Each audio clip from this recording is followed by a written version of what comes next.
मीर साहब ये बताएं, दुबई में सबसे प्रॉफिटेबल बिजनेस कौन सा है? यहाँ पे रियल एस्टेट का बिजनेस बहुत अच्छा है, अमेजोन उनका बिजनेस बहुत अच्छा है, इवन आईटी का बिजनेस बहुत अच्छा है। इस तरह के आपके खुद के 30 इतने बिजनेसेस हैं जो बहुत अच्छे हैं। आप बताएं दुबई में सबसे प्रॉफिटेबल बिजनेस कौन सा है? अच्छा, ये देसियों के लिए कह रही हो या अक्लमंद लोगों के लिए कह रही हो? दोनों। दोनों के लिए। हाँ, इसमें मेरी एक ख़ास वजह जो मैं आपको बता रहा हूँ। देसियों का बड़ा मैंने माइंड चेंज करने की कोशिश की है, लेकिन उनको उस तरह से समझ नहीं आती। उनको क्या होता है कि हम पैसा लगाएं किसी बिजनेस में, महीने का हमें आना शुरू हो जाए, चंगा पला आना शुरू हो जाए। They don't care for long term.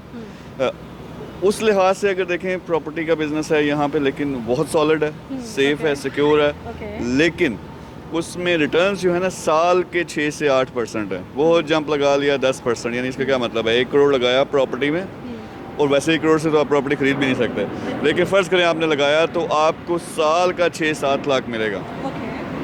इस लिहाज से सॉलिड तो है, स्टेबल तो है, लेकिन उसमें इतने ज़्यादा अच्छे रिटर्न्स नहीं है। अब अगर ई कॉमर्स की बात करें, ई कॉमर्स का आपको महीने का भी 5 से 10% मिल सकता है, लेकिन उसमें 6 महीने से 1 साल उससे सेट होने में लगेंगे। ये मैं मंथली रिटर्न्स की बात कर रहा हूँ। फिर आईटी है, उसमें रिटर्न्स मिलते जुलते हैं ई कॉमर्स से। कार का बिज़नेस है, वो ज़्यादा प्रॉफिटेबल हो सकता है, लेकिन इन सारे बिजनेस में ये वो मैं देसी स्टाइल के बिजनेसेस कहता हूँ, इनमें कुछ में रिटर्न अच्छा है, कुछ में सिक्योरिटी और सेफ्टी ज़्यादा है। डाउन भी होते हैं, अप भी होते हैं, लेकिन ये मंथली रिटर्न वाले हैं।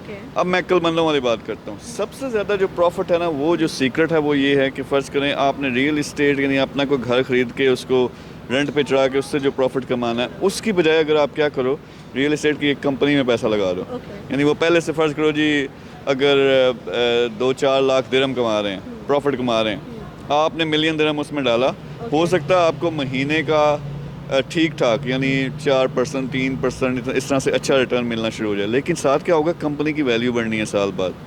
ना सिर्फ वो आपको पैसा मिला, कंपनी की 12, 15, 18 महीने बाद जब वैल्यू ठीक ठाक बढ़ जाती है, कई दफ़ा 3 गुना बढ़ जाती है, आप क्या करो, अपना शेयर निकाल लो अगर आपने प्रॉफिट लेना है, या स्कोर बढ़ने दो।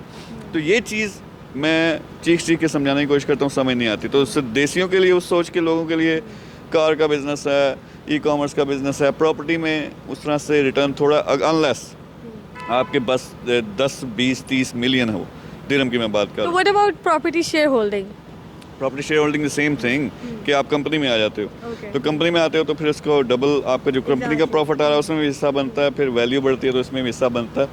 तो this is the main thing. Again, मुझे नहीं लगता देसियों को बात समझ आएगी। हाँ, कुछ ओवरसीज़ हैं उनको समझ आती है मेरी बातें।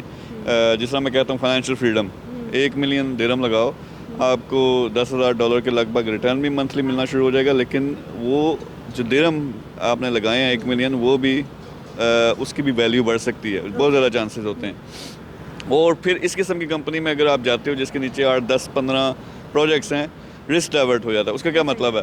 प्रॉपर्टी में आपने लगा लिया, हो सकता है प्रॉपर्टी कोरोना फिर आ गया, वो क्रैश करेगी, इसका मतलब आपका नुकसान होगा। लेकिन जब वो 3, 4, 5 या 10 प्रोजेक्ट्स हैं, डिफरेंट प्रॉपर्टी का भी है, ई कॉमर्स भी है, आईटी भी है, कार भी है, तो वो ओवरऑल जो कंपनी है वो ऊपर ही जाती है। तो उसमें सेफ्टी सिक्योरिटी ज़्यादा हो जाती है। फिर बारे न्यारे होते हैं जब उसकी वैल्यू बिलियन में चली जाती है। बेस्ट ये है प्रॉफिट वाला, यानी कंपनी की शेयर होल्डिंग में, कंपनी में हिस्सेदार बनो। बाकी देसियों के लिए प्रॉपर्टी में इतना रिटर्न नहीं है, पर कुछ को शायद जिनकी कमाई प्रॉपर्टी से आप उसमें आ सकते हो, पर उसमें इन्वेस्टमेंट बड़ी करनी पड़ेगी। ई कॉमर्स और सारी चीज़ें। मेरा टाइम हो गया। Thank you so much Mir साहब। और अगर आप भी मिलके हमारे साथ पार्टनरशिप करना चाहते हैं या जॉइंट वेंचर करना चाहते हैं या हमारी कंपनी के शेयर होल्डिंग बाय करना चाहते हैं, तो हमारे गिवन नंबर पर प्लीज़ कांटेक्ट करें। Thank you so much.